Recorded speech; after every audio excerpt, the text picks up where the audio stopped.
Nvidia and semiconductors have been probably the anchor, the most, I don't want to say stable, but the biggest constant in the last 2 years when we look at what's happened with the S&P 500 and what's led the upside. On the day, you're seeing Nvidia start to bounce. Something that we've been mentioning a lot, talking about here on the channel, is Nvidia coming into your support down here as well. Worth mentioning, 106.5 locally. You're finding support there. You're kind of rejecting it around 110. Back and forth, we go in this range. You've seen a few times where we kind of broke down below, but buyers, bid us right back up. So ultimately, Nvidia and semiconductors are in a very interesting spot. We obviously had AVGO earnings as well recently, in the past week or so. And, obviously that had a monster run, monster move. It was fantastic. You definitely saw some pullback there in AVGO and Broadcom. But what's worth mentioning is you look at that is AVGO it's kind of holding where you need it to, right? The 200 SMA down here. Now, I'm going to go into my viewpoint of how I think AVGO has a monster downside trade potentially, but also the good part here of holding this and potentially breaking back to the upside. So that's what we're talking about here on the channel. Now, what's important to mention is if you haven't watched our rundowns of the entire market, we usually do those later in the day, so you can check out for a second video. But when we're looking at this, it's important to look at it from two viewpoints, okay? If you're a long-term investor, and I made a really good video of this yesterday of long-term investing versus even buying leaps on options, right? So when I flip my narrative of looking for upside in the market, right, then I would start maybe looking for leaps and things along those lines. If I'm just looking at this type of action right now, I'm not looking at upside in the short term at all. So I want to clarify because, again, if you guys follow me on Twitter, I think this is actually a really good topic, even though it kind of made me rage a little bit. So on Twitter, I posted this a little bit earlier. This is just my last 3.5 weeks, and this is just futures. This is not stocks. This is an options. This is just futures. But someone asked me or made a comment, and I really, it's hard for me to understand where you guys are coming from. So when you ask questions and post on Twitter, please be very descriptive of what you're asking. Because if you're not descriptive, then I have to assume what you're thinking you're doing, right? So again, this is futures. Maybe he didn't know. So good, bad, terrible. I said at 5 across 5 crowns, I think it's pretty good. $35,000 in under 30 days, right? And so he's like, I think he thought this maybe was the market. And so he goes on to ask, what if the market crashed another 10%? Should we wait for tariffs to settle? And then obviously I give my same viewpoint I always give here. And then he says, I'm not asking about successful traders or data. I'm asking, since you are very knowledgeable about trading and have been posting videos on YouTube for years, my question is directed at you because you mentioned making $35,000 plus, which again, he didn't understand what it was maybe, but yeah. Do I need to sign up for a subscription? And again, I encourage you guys asking questions. I want to answer them. I'm not going to go, one-on-one, but I'll still help you guys if you have questions. So again, I was trying to answer the question, but it seems like YouTubers play both sides. But yeah. So I broke it down very simple. And again, I made this video yesterday going over, right? I think it's very important that we understand this viewpoint, right? Long-term investing. And that's where you're at right now with Nvidia. And that's kind of what I'm talking about. If you're looking to buy something or you're a long-term investor, these dips are great opportunities where you're just buying the dip.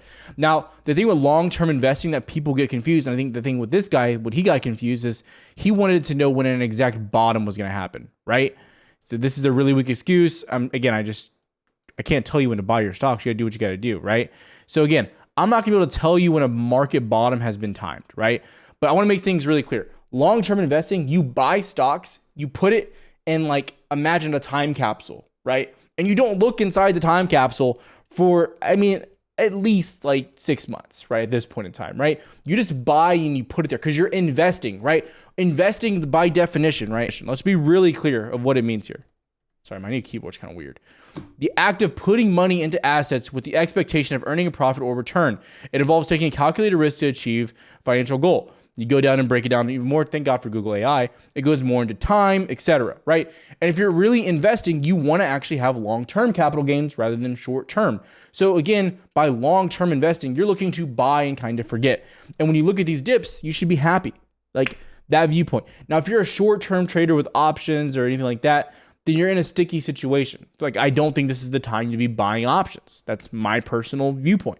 At least trading to the upside, it's a dangerous mentality you're playing. You're trying to catch a falling knife, right? So it's important to understand that. Now, I say all that to say this.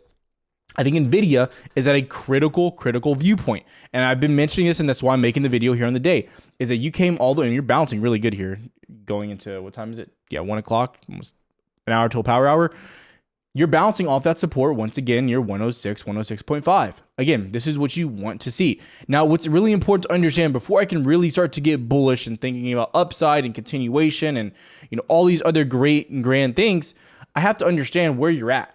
Now, I know when Nvidia is below its 100-day and 200-day moving average, bad things typically happen.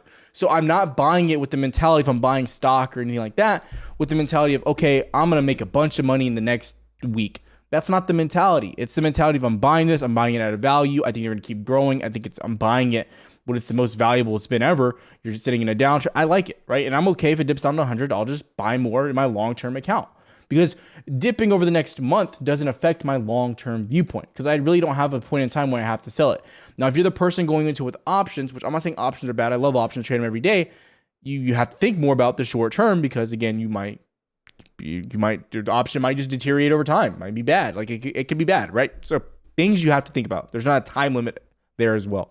And I don't want to go too far into Qs and what's happening with NASDAQ. I'll do that later, like I said, but it's important to understand what's happening overall. The NASDAQ has taken a bit, it's like an AARP commercial, right? You fall and you can't get up, whatever the hell it says, right? This is this little tumble, right? It's a little tumble. This is not good, right? You're falling straight down.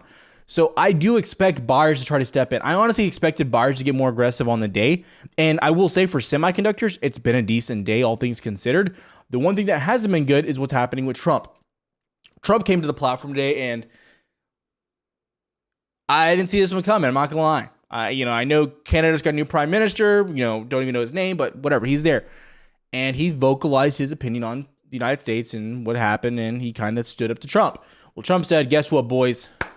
We're going to bump up those tariffs 25% to 50%, and the market instantly dropped. Worth mentioning. You dropped pretty aggressively, and then you dropped a little bit more. So worth mentioning what's happening there. The question, though, is this really benefiting you, or have you found a bottom? And I want to be very clear. I don't think Nvidia has found a bottom at all. I just don't think so. I think that the NASDAQ still looks very weak, and as long as the NASDAQ looks weak, I anticipate Nvidia to follow the NASDAQ to the downside. Another big thing that I've been talking a lot about here on the channel has been, preparing for that downside as well. You can trade short term to the downside and have great setups and things like this. But again, overall, the bigger opportunity is going to be the buying of the dip. That will be I've been hammering home short, downside, and I'm still kind of hammering that. But I want to say, the dip buying opportunity is the biggest opportunity if we look at all of this. I made some good money in the short term on trades, but where people are going to make a bulk of their money is going to be on the other side of that with trading and buying that dip in the long run and positioning himself for the next time Nvidia pops up, because I don't think it's a bubble. I really don't. So it's very important to think about that. But semiconductors as a whole, you came down to support SMH, something that we've been talking about, back down to 213, 214. Again, was this low that we had back in August and the low we had back here in September. And so far, you're holding that right now. Now, I wouldn't just mark this whole zone, but you kind of have to right now. You're holding it. That's good to see. You have upside maybe back into 218, 220. We'll see. What's also important to mention is tomorrow. Tomorrow, you're going to have CPI data. And I'm going to talk more about this as well in the next video later on. And I'll go into why I think this. But no matter what, let's say CPI data comes out good, it puts the market in a bad spot. Good data from CPI, inflation dropping, isn't necessarily good for the market. And that's entailed because the market is very dependent right now on Powell and the Fed. And if inflation continues to track in the right direction, they're not going to cut. And then if you get bad data, you probably get some more short-term downside as well. So I would actually, if you're a bull, if you want the market to bounce, you would prefer to get some rising inflation. I'm just telling you right now, because you want the Fed. Yeah, you're in this tough spot, right? So we'll see, and you have to anticipate, CPI and these inflation measures being impacted sooner than later by tariffs. That will start to happen. And you've heard the Fed, they are clearly watching what's happening, and we'll see what happens there. But so far, that is where we're at. And you also really need to be watching jobs, what's happening with the unemployment rate, because again, that's gonna be very impactful. I'll go more into that tonight, though. I don't want to make the whole video about that. So really, what I'm watching there. But yeah, guys, I really do recommend though following on Twitter. I try to answer as much as possible. I'm trying not to rage as much on Twitter as well, so I just mute people if I just don't want to talk to them. I don't block them. I just mute them for now on. But yeah, so like if you want to see more updates of what we're looking at, the levels, etc., it's all there for you on Twitter. We have Discord. If you want to join Discord, you can. Being totally transparent on the day, shit day for trading for Tyler. Trash day for trading. When it comes to trading options, I just got stopped out of my only real trade, which was AVGO. I had a small trade on Meta, but Meta like really did nothing. And then it dipped down. But yeah, I got out of that trade when that happened. But that's kind of where we're at right now. Had some opportunities, didn't get the big moves like we wanted to, and then kind of stopped out.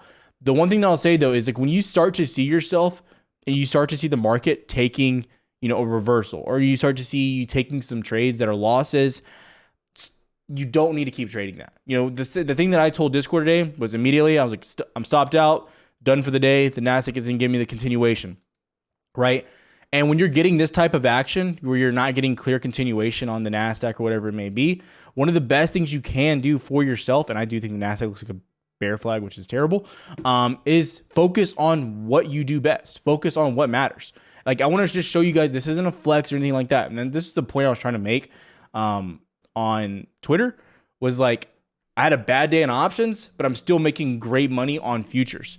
And, you can take a quick look and really look at what's happening here, right? This is across 5 accounts, right? In the past, since the 19th of February till today, the 11th, I'll still say 30 days, right? Around 30 days, right? Almost over $35,000 in total profits. I'm just saying today was $1,000 profit on each account. So $5,000, $5,500, but still, like, it's important to understand like where you're winning, where you're losing. And, I'll obviously offer a lot of that to you in Discord of like, obviously what's happening with the key levels, what you're looking for, everything like that. I even posted it on Twitter about how you were rejecting. You guys can see right here, getting back to 19.5, can't hold this, you're going to reject back down. But the point of the story is focusing on where I'm winning, where I'm losing. And if I'm not performing well in one area, then like hit that, cut that off and focus on where I'm winning. Focus on where my strength is on that day. Because again, everything's going to be a little bit different. Like the past few days have been just money printers, obviously to the downside, huge opportunities. But like today, just more consolidation back and forth.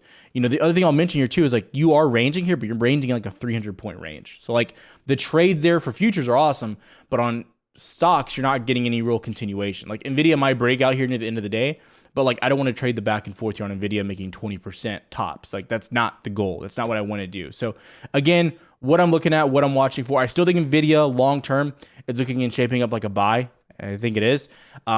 I think it probably has more downside. The next big support I have is like 100 to 97, $97 to $100. If you break and hold below like 106, 105, that's what I'd be looking for. If AVGO gets below the 200 SMA, I think this is a monster short. I think this thing will drop down to like 170, maybe even lower. But in the short term, you're looking just to get back above 193. I'll go over more of this today in tonight's video, but want to give a little bit of a midday update. If you have questions, comment down below. Twitter's the best. Again, the best way to get a hold of me. Things like that. I love answering you guys' questions. I love trying to help out as well. I'm glad you guys are liking the content as of recent as well. See you guys later on tonight. Have a good one, traders.